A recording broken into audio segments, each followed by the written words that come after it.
अब सम्पूर्ण देशभित्रको मात्रै होइन, देश बाहिरका शक्तिहरू पनि र नेपालमा स्थिरता, सुशासन र शान्ति चाहने छिमेकी शक्ति राष्ट्रहरू पनि, नेपालको उत्तर र दक्षिणमा रहेका दुई भिन्न राजनीतिक विचारधारा राख्ने तर संसारका उदीयमान शक्तिहरूको बीचमा रहेको नेपाल, राजाले अहिले कुनै राज संस्थावादी अभियन्ताहरूको राजा भएर सडकमा आउने होइन। त्यसमा स्वयं प्रचण्डहरू, देउवाहरू पनि सहमत हुन्छन्, किनभने उनीहरू पनि त नेपाली हुन् नि। बम, गोली, बन्दुक, बारुदले अहिले संसार युद्धको तबाहले, यो आइएस वाला कुराहरू भन्नुहोस्, अमेरिकन उसको कुरा भन्नुहोस्, अहिले एमसिसी जस्ता परियोजनाको कारणबाट वसुधैव कुटुम्बकम, संसारै मेरो घर हो, हामीले शान्तिको सन्देश युगौँदेखि दियौँ। यो सब कुराहरूले गर्दाखेरि त्यस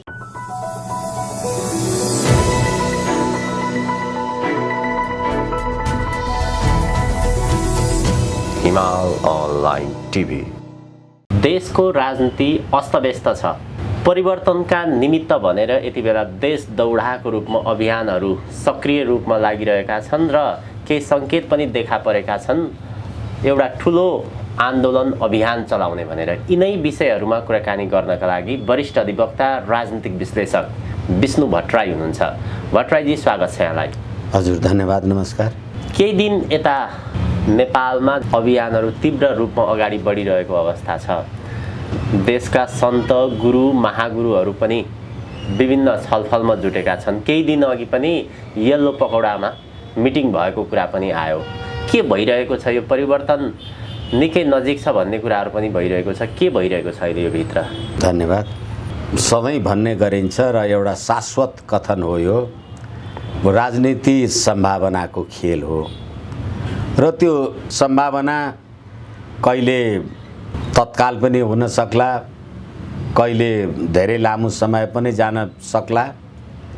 तर वर्तमान राज्य प्रणालीसँग नेपाली जनताको र नेपालीको उन्नति चाहने अरू छिमेकी शक्ति राष्ट्रको स्थिरता, सुशासन, शान्ति जस्ता विषयमा चासो राख्ने शक्तिहरूको पनि नेपालको वर्तमान राजनीतिक पद्धति प्रणालीले जहिले पनि अस्थिरता, असुरक्षा, अशान्ति, संसद सदस्यहरूको खरिद बिक्री र मेरो जानकारीमा छैन, संसारमा नभएको 1649 को ओलिभर क्रमवेलको टाइमको देखि अहिलेसम्म संसदीय प्रजातन्त्रमा एउटा पार्लियामेन्ट दुईचोटि विघटन भएको संसारको इतिहासमा मलाई थाहा छैन।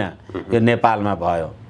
यसकारणले गर्दाखेरि नेपाली जनताको सुख, शान्ति, समृद्धि यो राज्य प्रणालीले गर्न सकेन भन्ने निष्कर्षमा समाजका अभियन्ताहरू नेपाललाई सर्वधर्म समभाव हिन्दू राष्ट्र नेपालको रूपमा पुनर्स्थापित गर्नुपर्छ भन्ने शक्तिहरू र जसरी संसारका क्रिस्चियनहरूको पवित्र स्थल पोपको भ्याटिकन सिटी र मुसलमानहरूको मोहम्मद पैगम्बरको लागि उहाँहरूको मुस्लिम धर्म मान्ने राष्ट्र भने जस्तै सम्पूर्ण संसारका झन्डै 2.5 अर्ब जति हिन्दू धर्ममा आस्था राख्ने संसारका हिन्दूहरूको पवित्र स्थल रहेको पशुपति, शान्तिका अग्रदूत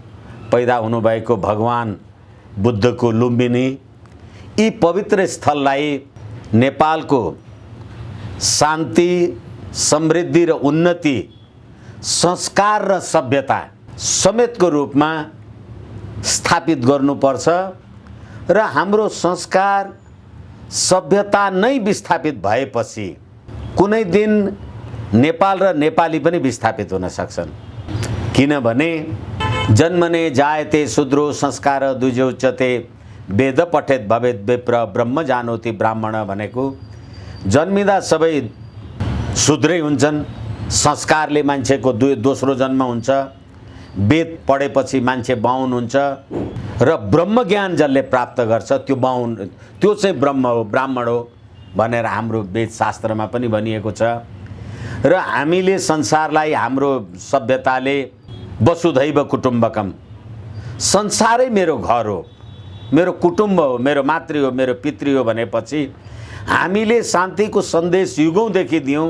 अब बम, गोली, बन्दुक, बारुदले अहिले संसार युद्धको तबाहले, यो आइएसवाला कुराहरू भन्नुहोस्, अमेरिकन उसको कुरा भन्नुहोस्, यो सब कुराहरूले गर्दाखेरि त्यस्तो हाम्रो विशुद्ध धर्म संस्कृतिको उद्गम स्थल नेपाललाई अहिले एमसीसी जस्ता परियोजनाको कारणबाट, यो संविधानले धर्मनिरपेक्ष संविधानको परिकल्पना अथवा व्यवस्था गरेबाट, यो देशमा होली वाइन जस्ता कुसंस्कृति भित्र्याएर हाम्रो वसुधैव कुटुम्बकमको मान्यतालाई अन्त्य गर्न लागेबाट दुई पटक एउटा पार्लियामेन्ट विघटन भएर राजनीतिक अस्थिरताको चरमचुली र ट्रान्सपरेन्सी इन्टरनेसनलको सूची अनुसार संसारका भ्रष्टतम मुलुकहरूमा पर्न लागेबाट अहिले अभियन्ताहरू यो राज्य प्रणालीको विरुद्धमा नेपाली जनताको जागरुकताका लागि आफ्नो आफ्नो क्षेत्रबाट कर्मक्षेत्रमा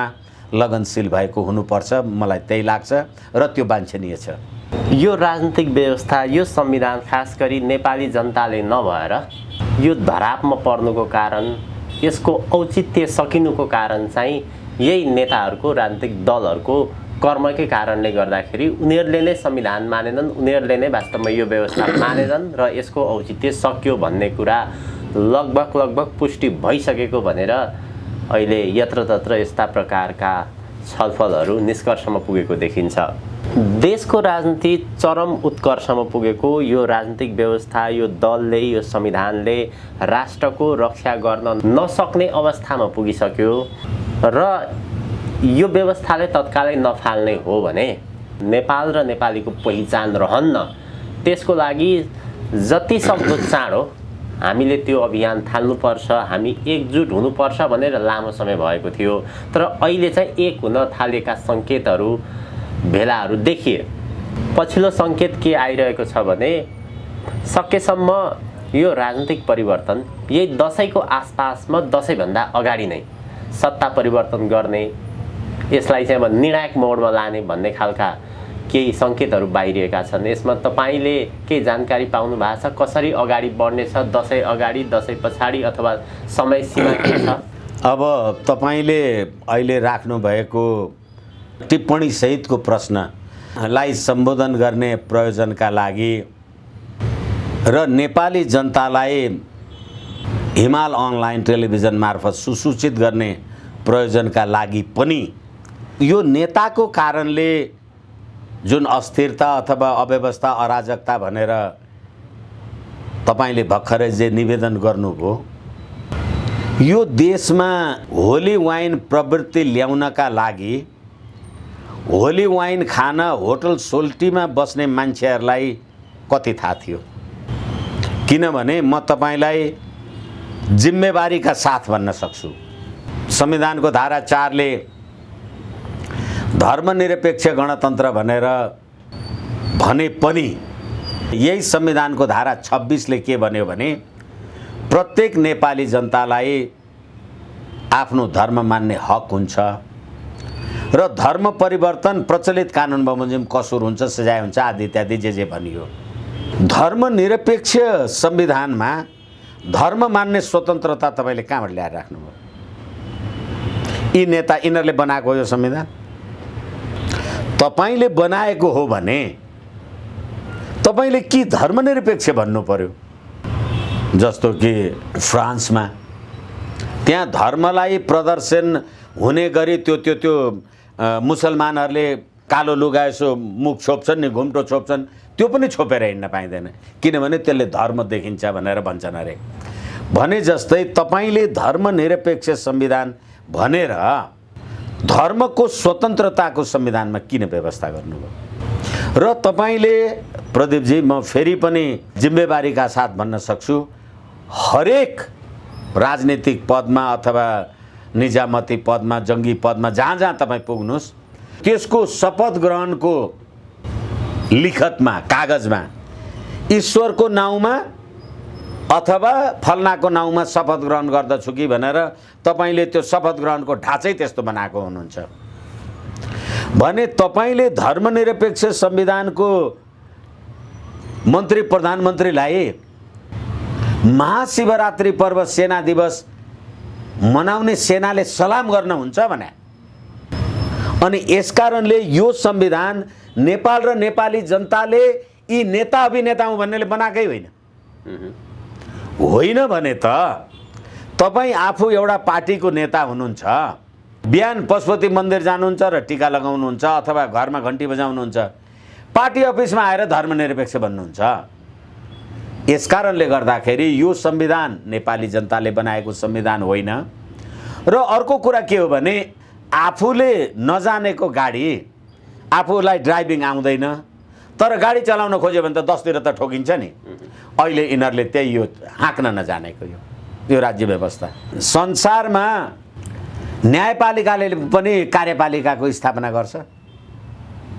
अदालतले मन्त्री परिषद बनाइदिने हो भने जनता किन चाहिन्छ, विधायिका किन चाहिन्छ भने यो संविधान हो। यो नेपाली जनताको सुख शान्ति समृद्धिको दस्तावेज हो। यो त्यसकारणले गर्दाखेरि अहिले यो राज्य प्रणालीको विरुद्धमा अथवा नेपाल र नेपाली जनताको सर्वोत्तम हित, उन्नति, प्रगति, राष्ट्रिय स्वार्थ, स्वाधीनता, सरोकार, यो मामिलामा सरोकार राख्ने हामीहरू यो अभियानमा संलग्न अभियन्ताहरू केही अस्ति 20 गते दरबार मार्ग अथवा त्यहाँ होटल येलो पेगोडामा हामी संलग्न भएकै हो।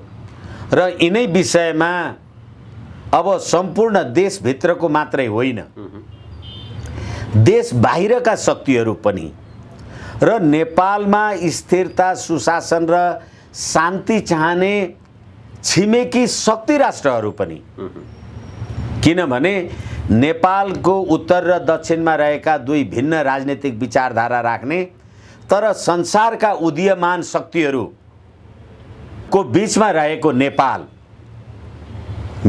कुनै पनि प्रकारको राजनीतिक अस्थिरताले त एकले अर्काको खेल्नलाई मैदान हुन्छ।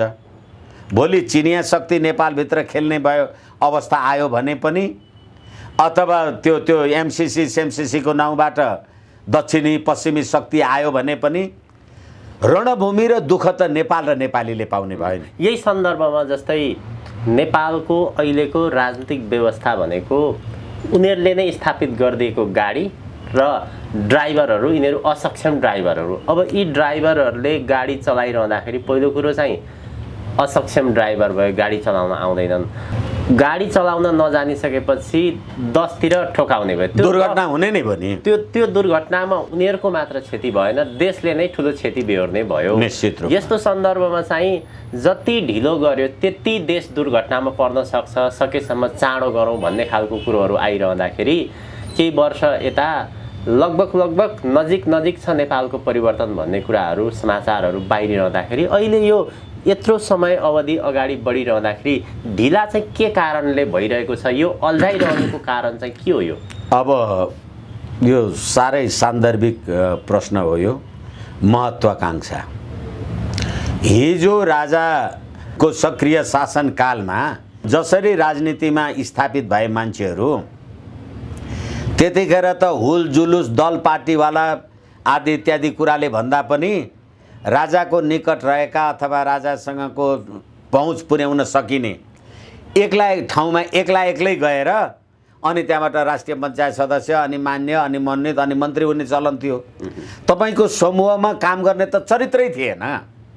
अनि त्यसले गर्दाखेरि एकले अर्काको अस्तित्वलाई नस्वीकार्ने, किनभने म पनि राजा भनेर पो आएको त, तिमी भनेर आउने हो भन्ने, तपाईँ पनि होइन राजाको कुरा भयो त भट्टराईजी तपाईँको कुरा मैले मान्ने भन्ने हिसाबले गर्ने आउँदा अब मलाई लाग्छ बिस्तारै यस धारणामा, यो दृष्टिकोणमा, यो सिद्धान्तमा सहमत हुने मान्छेहरू अब राजा सत्तामा बसेर राजालाई सत्तामा ल्याएर त्यो सत्ताबाट कोही मान्छे मन्त्री प्रधानमन्त्री हुने अथवा पद प्रतिष्ठा आर्जन गर्ने होइन कि नेपाल र नेपाली जनताको सहभागितामा नेपालको राष्ट्रिय एकता, अक्षुण्णता, स्वाधीनता, स्वतन्त्रतालाई अक्षुण्ण राख्नका लागि नेपाली जनताले राज संस्थाको पुनर्स्थापना गर्ने हो भन्ने भएपछि अब बल्ल होइन भने त जहिले नेतृत्वको द्वन्द्व, प्रतिस्पर्धा, तभन्दा म के कम, तभन्दा म, अहिले पनि लज्जाका साथ अथवा पीडाका साथ भन्नुपर्छ,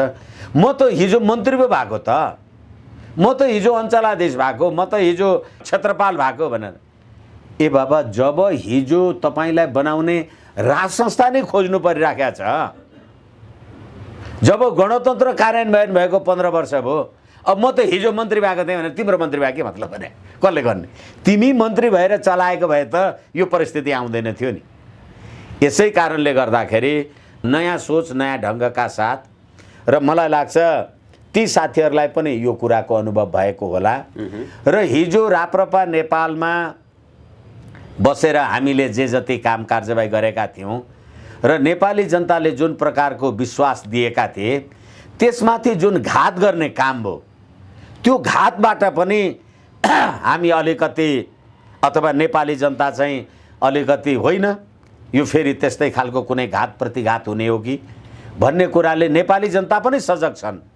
त्यसकारणले त्यस्तो खालको कुनै गलत मार्गचित्र, गलत पात्र, प्रवृत्ति, प्रणालीलाई स्वीकार पनि गरिने छैन, अङ्गीकार पनि गरिने छैन। यो चाहिँ नेपालका अभियानहरू जति सञ्चालित छन्, यो उनीहरूको अहङ्कार, लोभ, दम्भ जे भनौँ, यो एउटा आन्तरिक समस्या भयो। तर बाह्य रूपमा भू राजनीतिक दृष्टिकोणले हेर्दाखेरि चाहिँ चीन र भारतको महत्त्वपूर्ण भूमिकाको कुरा आउँछ। तत्कालीन प्रधानमन्त्री केपी शर्मा ओलीकै पालामा नेपालमा परिवर्तन गर्ने र भारतीय प्रधानमन्त्री र ओलीबीच एक प्रकारको सहकार्य पनि भइसकेको, बाचा पनि भइसकेको भन्ने कुरो थियो। तर केपी ओली प्रधानमन्त्रीबाट हटे, केपी ओली किन प्रधानमन्त्रीबाट हटेर पछिल्लो समय शेरबहादुर देउवा प्रधानमन्त्री भइसकेपछि चीन र भारतको नेपाललाई के छ सन्देश? अब चाहे प्रधानमन्त्री कायम रहोस्, चाहे अहिले अथवा केपी शर्मा ओलीजी हटेर नयाँ प्रधानमन्त्रीजी आओस्, मुलुकको वास्तविक धरातलमा त केही परिवर्तन भएको छैन। राज्य, सत्ता, नेपाली जनता, सुख, शान्ति, समृद्धि र फेरि अब यो बिआरआई र एमसिसी वाला घटनाहरूको तिनीहरूको द्वन्द्व आदि इत्यादि। तर यो सबै कुराबाट र अहिले फेरि सरकारले एमसिसी को कुरालाई अगाडि नबढाउने भन्ने आम सञ्चारमा जे जानकारी आयो, यो सबै कुराले गर्दाखेरि अहिले नेपाली जनताको सडक दबाव अथवा हाम्रै पनि भन्नुहोस् जे काम कारबाही गरिराखेका छौँ, यो राष्ट्रहित विपरीत छ, यो राष्ट्रघाती काम कारबाही हो। यसले चाहिँ हाम्रा दुईवटा छिमेकी देशहरूको बिचमा द्वन्द्व उत्पन्न गर्छ र त्यो द्वन्द्वको भूमि चाहिँ नेपाल हुन सक्छ भनेर जे अभियन्ताहरूले भनेका थिए, त्यसको प्रभाव चाहिँ यो शक्तिमा पुगेको देखिन्छ अहिले। तर अब टोटल परिवर्तनै हुनका लागि चाहिँ जनता नै सडकमा आउनुपर्छ। मैले तपाईहरुसँग धेरैचोटि कुरा गर्दाखेरि निवेदन गरेको छु। अहिले पनि ज्ञान होस् यी गणतन्त्रवादीहरूलाई, हिजो यो देशमा संवैधानिक राज संस्था अथवा जुनसुकै प्रकारको राज संस्था थियो, 50 सालमा अथवा 58 सालमा शेरबहादुर देउवाजीले प्रतिनिधि सभा विघटन गरिसकेपछि त त्यतिखेरको संविधानमा त राजाले प्रतिनिधि सभा पुनर्स्थापित गरिदिने भन्ने त व्यवस्था थिएन। अथवा म तपाईलाई अलिकति सैद्धान्तिक कुरा निवेदन गरौँ एकैछिन। जनताले प्रतिनिधि सभा निर्वाचनद्वारा प्रतिनिधि सभाको गठन गर्ने अनि सरकारले अथवा बहुमत प्राप्त प्रधानमन्त्रीले प्रतिनिधि सभाको विघटन गर्ने। प्रतिनिधि सभाको गठन र संसदको गठन र विघटन त जनता र जनताका प्रतिनिधि भन्दा बाहेक तेस्रो शक्तिबाट त हुँदैन थियो। तर पनि के हो भनेदेखि त्यतिखेर राज संस्था भएको कारणले गर्दा जतिखेर शेरबहादुर देउवाजीले प्रतिनिधि सभा विघटन गर्नुभयो र उहाँले समयमा निर्वाचन गर्न सक्नु भएन। नसकेपछि त फेरि पनि उहाँले त प्रतिनिधि सभाको त कार्यकाल थप्ने काम कारबाहीको लागि सिफारिस गर्नुभयो। राजाले त्यो कुरालाई इन्कार गरे अथवा राजाले आफूले टेक ओभर गर्नुहुन्थ्यो हुँदैन थियो, त्यसको पार्ट आफ्नो ठाउँमा होला। तर मैले के भनिराखेको छु भने जब सडकमा आन्दोलन भयो, त्यो 12 बुँदे समझदारी गरेर आन्दोलन माओवादी आन्दोलनको कुरा भयो, त्यसलाई कसले व्यवस्थापन गर्यो भने त राज संस्थाले गर्यो। र त्यो राज संस्था थियो र पो तपाईँलाई प्रतिनिधि सभा पुनर्स्थापित गरिदियो र तपाईँ अहिले यो कोर्समा आउनुभयो। अहिलेको यो विकृति र विसङ्गति र वितण्डताको लागि कसले पुनर्स्थापना गर्दैन? अलिकति विषय डाइभर्ट भयो जस्तो लाग्यो। होइन, अलिकति एक लाइन म निवेदन गरौँ। हजुर, विषय डाइभर्ट भए जस्तो लाग्दै मैले के भनेको भने अहिले हिजो चाहिँ तपाईँले आन्दोलन गर्नुभयो, आन्दोलनलाई सम्बोधन गर्नलाई राजाले प्रतिनिधि सभा पुनर्स्थापित गरिदिने राज संस्था थियो। अब अहिले यत्रो असन्तुष्टि छ, अभियन्ताहरू छन्, सडकमा नारा छ, जुलुस छ, कोरोना महामारी छ, भ्रष्टाचारको चरमचुली पुग्यो भन्छन्, मान्छे जय सिंह जस्ता तुइनमा बगाएर मारिएका छन्। जनता स्थापित गर्नका लागि कहाँ भन्न जाने ठाउँ भएन। टु दी पोइन्टमा हामीले कुराकानी गर्दाखेरि पहिलो कुरो चाहिँ अहिलेको सन्दर्भमा चीन र भारतको सन्देश के छ एउटा। अर्को कुरो, जति पनि देशैभरि अभियन्ताहरू छन्, नेपालमा राज संस्था चाहिन्छ भनेर उहाँहरूले अभियान चलाइरहनु भएको छ, राज संस्थाको माग गरिरहनु भएको छ। देश सङ्कटमा पर्यो, त्यस कारणले राज संस्था चाहिन्छ भन्ने उहाँहरूको आफ्नो तर्क छ भने, विशेष गरी राज संस्थाको सवालमा चाहिँ यो आवाजलाई दरबारले कसरी हेरेको छ, उसको मौनताको सङ्केत सन्देश के हो, आउने नआउने भन्ने कुरो खास दरबार त मौन नै देखिन्छ नि। यसले गर्दाखेरि अभियानहरू पनि अलिकति कन्फ्युजनमै परेको हो कि भन्ने खालको यो यसको स्पष्टता के हो? अलिकति मैले स्पष्ट गर्न सकिनँ जस्तो लाग्यो। तर पनि मैले तपाईँसँग विनम्रताका साथ के निवेदन गरेँ भने हाम्रो देशमा रहेको जुनसुकै प्रकारको अस्थिरताले चीन र भारतको सुरक्षा व्यवस्थामा प्रश्न उठ्छ। किनभनेदेखि हामी दुईटा शक्ति राष्ट्रको, उदीयमान शक्ति राष्ट्रको बीचमा छौँ र हामीले चीन र भारतसँगको सम्बन्धलाई सन्तुलित राखेनौँ भने अथवा त्यो चीनतिर ढल्किने अथवा त्यो भारत अथवा अमेरिका ढल्किने कुरा भयो भनेदेखि देशमा जस्तो अहिले बीआरआई र एमसीसी को द्वन्द्व छ नि, त्यो बीआरआई र एमसीसी को द्वन्द्व रोक्नका लागि पनि राज संस्थाको अपरिहार्यता। हिजो चीन पनि थियो, भारत पनि थियो नि त। तर के हो भनेदेखि यहाँ मन्त्री परिषद गठन हुँदा र नहुँदा धेरैचोटि हामीले कुरा गरिसकेका छौँ। भारतका सुब्रमण्यम स्वामी जस्ता मान्छे, विजय चौथाईवाला जस्ता मान्छेहरू किन ट्विट गर्छन्? बाबुराम भट्टराई जस्ता पात्र प्रवृत्तिहरू किन भारतको पक्ष विपक्षमा ट्विट गर्छन्? हिजो राज संस्था हुँदा त त्यो कुरा थिएन। यसकारणले गर्दाखेरि अब नेपाली जनताले के जाने भने राष्ट्रिय एकता र अखण्डताको लागि राज संस्था अनिवार्य रहेछ भन्ने कुरा तपाईले महसुस त गर्नुभयो। तर हिजोको राजनीतिक अस्थिरतालाई प्रतिनिधि सभा पुनर्स्थापित गरिदिए जस्तो त्यो गरिदिने शक्ति त कोही छैन नि त, यहाँ कहाँ जाने त? त्यसै कारणले गर्दा अब राज संस्थाको पुनर्स्थापनाका लागि सडकमा नेपाली जनताको उपस्थिति अनिवार्य छ र त्यसका लागि हालाकि अब हामीले यो श्याम शरण जस्ता मान्छेहरू आदि इत्यादि यिनीहरूको कुरा पनि हामीले धेरैचोटि हेरेका छौँ र खम्पा विद्रोहका कुरादेखि र राजा ज्ञानेन्द्र राजा हुँदाखेरि चीनलाई सार्कमा सदस्य बनाउनुपर्छ भन्ने कुरादेखि लिएर नेपालमा राज संस्थाको निष्पक्ष भूमिका देखिएको थियो। तर अहिले सानो कुरामा म्यानेजमेन्ट गर्नका लागि कहिले चिनिया राजदूतको क्रियाशीलता अनि कहिले चाहिँ विदेशी अथवा भारतीय सामन्त गोयलहरूको सक्रियता अथवा यो हाम्रो मुकुन्द नरवणे जस्ता भारतीय सेना प्रमुखहरूको सक्रियता, यी सम्पूर्ण कुराहरूले गर्दा र फेरि पछिल्लो पटक हामीले सुनेका हौँ कि तत्कालीन अमेरिकाका विदेश मन्त्री माइक पोम्पियोले तत्कालीन प्रधानमन्त्री केपी शर्मा ओलीलाई टेलिफोन गरेर युवराज खतिवडालाई अमेरिकाको राजदूत बनाउने भन्ने कुरा चाहिँ भएको छ भन्ने कुरा सार्वजनिक रूपमा आए नि। भने यो अवस्था हिजो त थिएन र अहिले त्यस्ता मान्छेहरू कम्युनिस्टको आवरणमा आएका तर पश्चिमा शक्तिको चाहिँ पपेट भएका मान्छेहरूले राज्य व्यवस्थामा आएपछि के हुने रहेछ। त्यसै कारणले गर्दा अघि पनि मैले भने अहिले जतिसुकै सरकारले आफूलाई होला मसँग त 159 अथवा 163 जतिसुकैको संसद सदस्य बल छ कुनै के छ भने पनि आखिर त एमसीसी टेबल गर्न त सकेन। जनताको बलमा तिनीहरू दब्नु पर्यो नि। त्यसकारणले गर्दाखेरि सङ्केत त देखिहाल्यो, त्यो अहिले जगजाहेर पनि छ। दलीय राजनीति अहिले जे खालको व्यवस्था संविधान छ यो कारणले गर्दाखेरि नेपालमा विदेशी शक्तिहरूको चहल पहल बढ्यो। त्यस कारणले गर्दाखेरि राष्ट्र संस्था चाहिन्छ भन्ने चाहिँ अब जनताले पनि यसको पक्षमा महसुस गर्न थालेका छन्।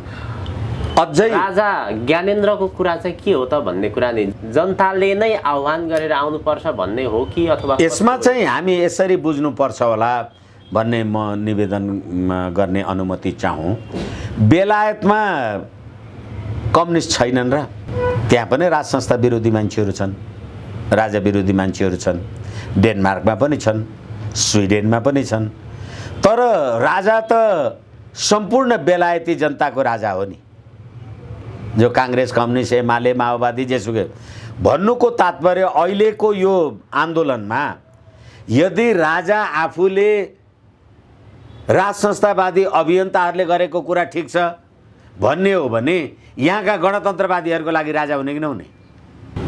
यसै कारणले गर्दाखेरि अहिले प्रचण्ड जस्ता मान्छेहरूले राजा हुँदाखेरि देशको सान मान र इज्जत प्रतिष्ठा थियो भन्ने कुरा भन्ने र हिजो गणतन्त्रवादी नै विचार राख्ने यही मनमोहन अधिकारी एमालेको अध्यक्षजी, यही केपी शर्मा ओलीले राजासँग शपथ ग्रहण गरे त हुन् नि।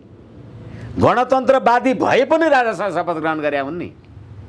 त्यसकारणले राजा राष्ट्रिय एकताको प्रतीक हुनका लागि राजनीतिक सिद्धान्त, राज संस्थावाला आस्था एउटा कुरा, राजनीतिक सिद्धान्तको कुरा गर्दैछु म। हिजो राजा हुँदा पनि देशमा कम्युनिस्ट पार्टी थियो, नियन्त्रण त गरेन राजाले। हिजो देशमा राजा हुँदाखेरि त्यो राजावादी पार्टी पनि थियो।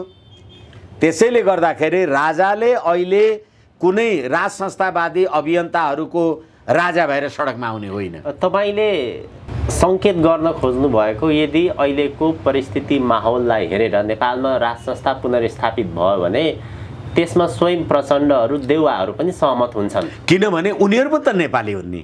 म फल्लाको चाहिँ राजा होइन त भन्ने कुरा आएन नि। यसै कारणले गर्दाखेरि हिजो त्यही राजा त्यही राज संस्थासँग पटकौँ पटक कैयौँ पटक हरेक काम कार्यवाहीमा तपाईँ शपथ ग्रहण गर्नुभयो र त्यतिखेर देशको शान्ति सुरक्षा समृद्धि सुशासन थियो भनेदेखि अब अहिले 15 वर्षमा त हामीले हेऱ्यौँ र छिमेकीले पनि हेऱ्यो कि जसले गणतन्त्रको लागि काम कार्यवाही गरेका थियो होला।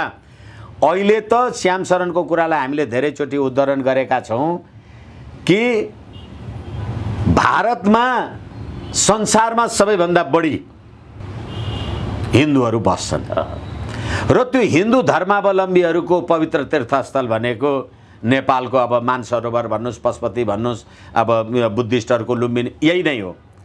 र त्यतिखेर सार्वजनिक रूपमा के आएको थियो भने भारतले केपी शर्मा ओली मार्फत नेपालमा हिन्दू राष्ट्र राज संस्था पुनर्स्थापना गर्ने काम कार्यवाही गर्नको लागि वचन दिएको छ र त्यसको लागि यो काम कार्यवाही भइराखेको हो भनेर नारायणहिटी अगाडि भाषण गर्नलाई केपी शर्मा ओली गयो पनि त भन्या हो।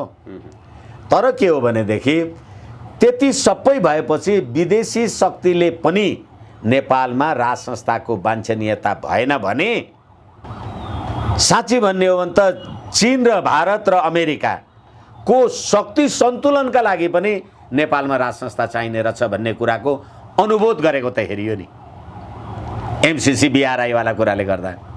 त्यसकारणले गर्दाखेरि मलाई लाग्छ राजाले सडकमा जुलुसमा आएर यो गर्ने भन्नेवाला कुरा होइन। राष्ट्रिय एकता, अखण्डता, स्वाधीनता, सम्प्रभुताको लागि राष्ट्रिय एकताको प्रतीकको रूपमा बस्ने मान्छे नेपाली जनतालाई आवश्यक छ भनेपछि नेपाली जनता सडकमा आउनु पर्यो। उदाहरणका लागि म तपाईँलाई एउटा कुरा निवेदन गरौँ, तपाईँ र म प्रतिनिधि सभाको चुनाव लड्यौँ र मलाई मेरो मनोनयन पत्रमा रामप्रसादले सही गर्यो, तपाईँको मनोनयन पत्रमा श्यामप्रसादले मनोनयन पत्रमा सही छाप गर्यो भने चुनावमा त म जितेँ, तपाईँ हार्नुभयो।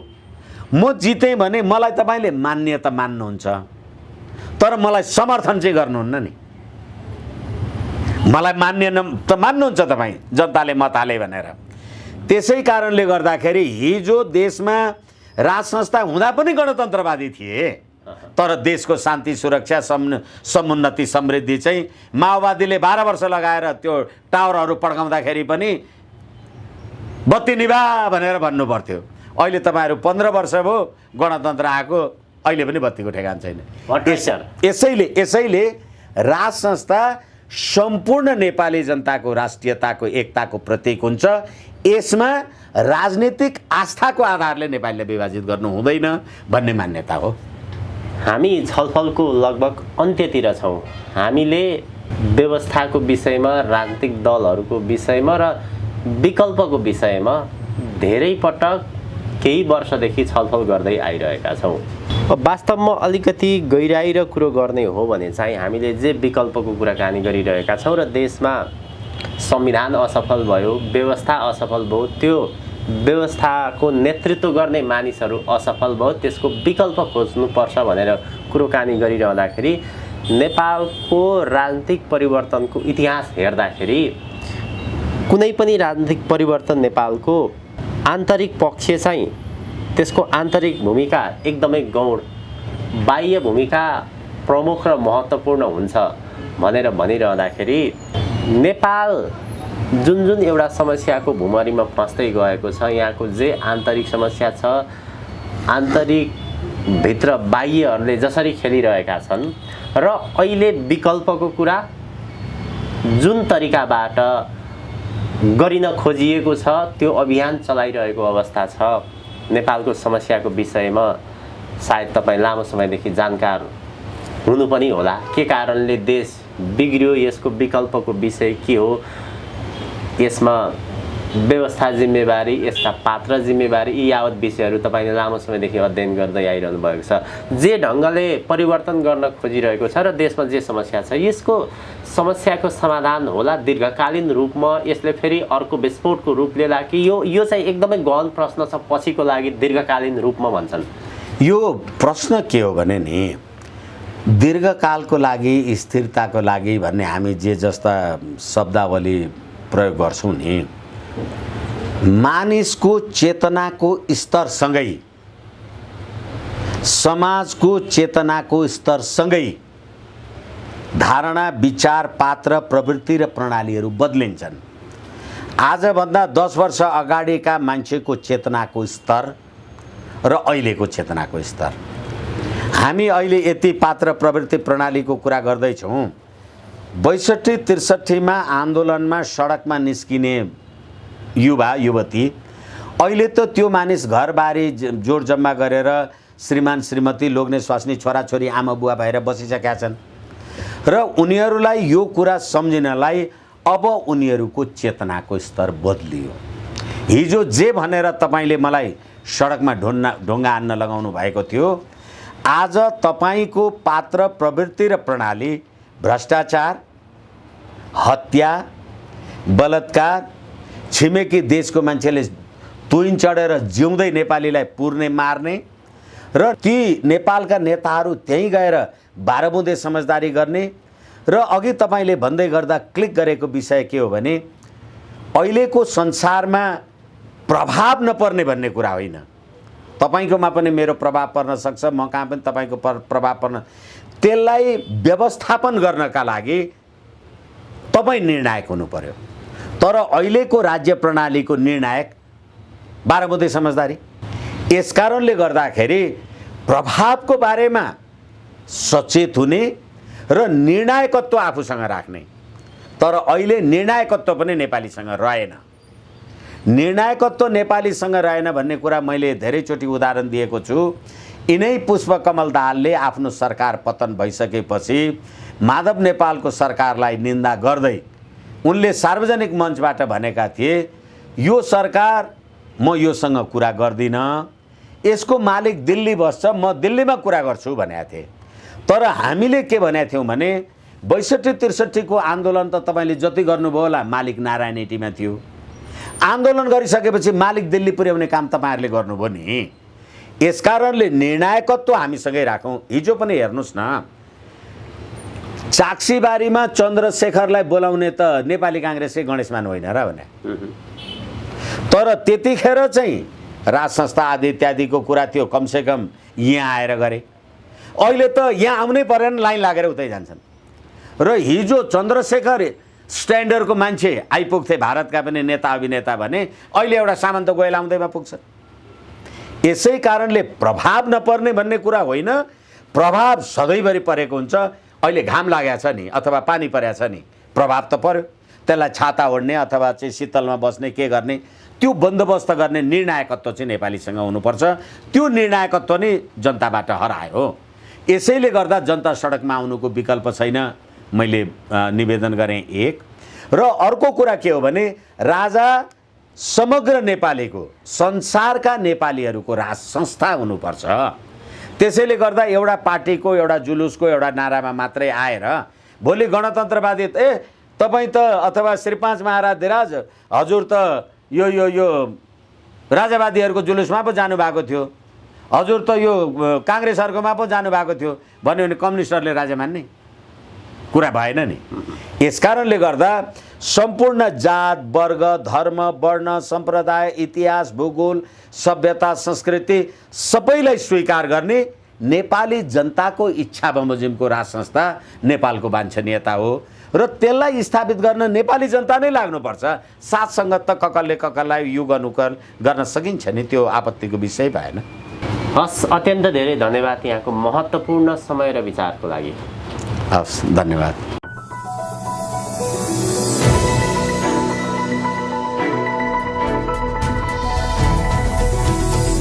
हिमाल अनलाइन टिभी।